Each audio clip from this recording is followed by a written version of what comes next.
sobre suicídio indireto e o que podemos entender sobre esse assunto. Foi uma dúvida em uma aula espírita, pois foi dito que quem não cuida da saúde, por exemplo, diabético, seria um suicida. O que é que dá para a gente falar sobre essa questão do suicídio indireto para essa nossa internauta que perguntou sobre isso? É o Evangelho segundo o Espiritismo, do capítulo 5, e quando ele fala com suicídio, quando ele começa a falar sobre o suicídio, ele diz, exceto os casos de loucura e embriaguez, quando é considerado suicídio indireto.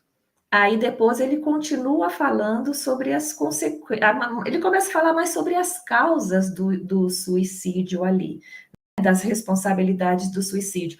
Mas ele faz essa ressalva, exceto os casos de loucura e de embriaguez. Ora, na época de Kardec, a gente não tinha o CID tão rico, né, os códigos tão ricos para os problemas mentais, por exemplo, os problemas dos transtornos emocionais. Tudo estava no bloco da loucura. Então, nós poderíamos hoje dizer, exceto as pessoas que têm transtornos mentais ou transtornos emocionais sérios, que fazem com que ela haja muitas vezes impulsivamente, ou seja, não tenha plena razão, pleno domínio sobre aquilo que está fazendo, sobre o ato que está cometendo. Assim como embriaguez, hoje nós podemos ampliar para qualquer tipo de substância que nos tire do nosso raciocínio normal e que podem nos induzir a atos como a fuga da vida, mas em que nós não estamos no plena razão. Diferente de uma pessoa, como a gente infelizmente encontra, que planejam a própria morte. Dia após dia, pensam, planejam, e, às vezes auxiliados, na maioria das vezes auxiliados por entidades, né, equivocadas também, e que acabam fazendo isso. Então, esses suicídios indiretos acontecem quando a pessoa não tinha a plena consciência do que estava fazendo. E a espiritualidade sempre acrescenta aqueles casos das pessoas que, por mais que conscientemente não digam, eu vou me matar, elas abreviam a própria vida, buscando coisas que elas sabem que fazem mal, todo mundo diz que faz mal, mas elas continuam fazendo. Desde uma dieta equivocada que os médicos já disseram que você continuar usando esse tipo de alimento, você vai ter um problema assim. Ou um diabético que não pode comer doce e que teima em comer escondido, ele pode se cadastrar como suicida direto, vindo a óbito. Então, tudo que nós fazemos nesse sentido, indiretamente é o suicídio direto, e além dessas duas exceções que o Kardec coloca. Sem dúvida nenhuma, nós temos essa circunstância na qual o espírito, ao passar pela existência física, ele pode se alimentar equivocadamente, ele pode ter raiva, ter ódio, dormir pouco, ter uma conduta desequilibrada e isso encurtar o tempo da existência. Sem dúvida, isso é plenamente possível. E, evidentemente, se você tem uma programação e você tem uma programação menor, você naturalmente voltou antes do tempo em função de condutas que você tomou.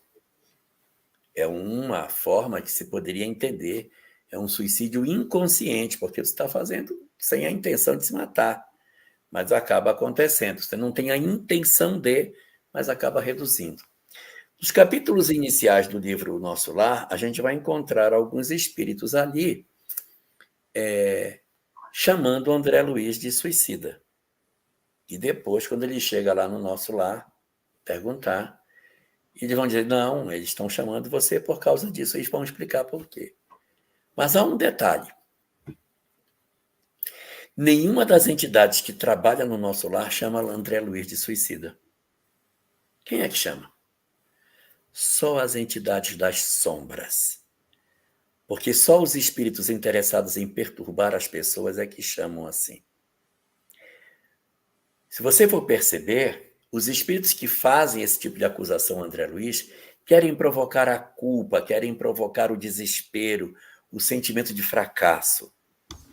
O item 366 do Livro dos Médiuns diz que os espíritos bons não se agradam de divulgar o mal das pessoas, não provocam cisânia, não jogam pessoas contra pessoas, não se comprazem em divulgar o mal. Então, evidentemente, os espíritos superiores não têm o menor interesse em provocar nas pessoas culpa, sentimento de desespero pelo não aproveitamento da existência. Isso é típico de entidade que não está bem resolvida. São elas que se comprazem em promover esse fenômeno de desconforto nas pessoas. A doutrina espírita não é a doutrina do medo, não é a doutrina do pavor e não é a doutrina da culpa. Então, não cabe nós irmos para uma reunião doutrinária ameaçando as pessoas de suicidas pelo fato de que elas se aborreceram, que elas comem determinadas comidas que não devem. Todos nós, de uma forma ou de outra, já tivemos pelo menos uma conduta na existência, não é possível que não, que já queimou um pouquinho mais do que devia das energias. Mas os bons espíritos sabem que isso é assim. Eles sabem que é desse jeito. Então, eles não irão nos chamar de suicida.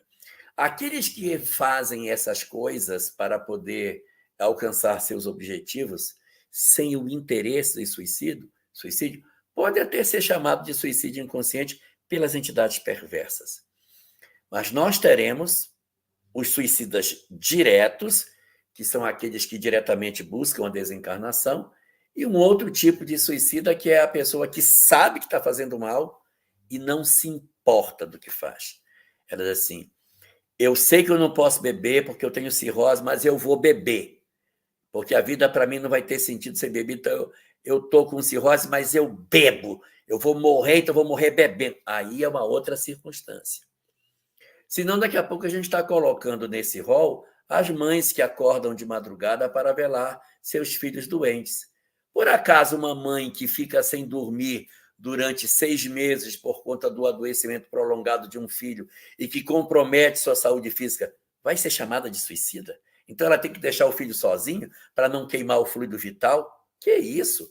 Então, suicidas nós seremos quando nós intencionalmente assim fizermos.